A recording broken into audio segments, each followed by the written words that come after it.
State ఇప్పుడు ఎలాగో కక్ష సాధింపులో భాగంగా అన్యాయాలు, అగత్యాలు, దారుణాలు, దోపిడులు, దొంగతనాలు, మర్డర్లు, మానభంగాలు ఇలా చెప్పుకుంటూ పోతే లిస్టు చాలా పెద్దగానే ఉంది. కొన్ని రోజుల నుంచి అంటువ్యాధులతో, డయేరియా అనే ఒక వ్యాధితో ఆంధ్ర రాష్ట్ర ప్రజలు బాధపడుతున్నారన్న విషయం అన్న తెలుసా మీకు? మీకు ఎలా తెలుస్తుందిలేండి. ఇంకా నయం, కరోనా లాంటి విపత్తులో మీరు లేరు.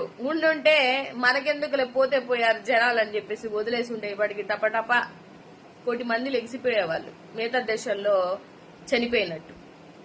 థ్యాంక్ గాడ్ అట్లీస్ట్ మీరు ఆ టైంలో లేరు.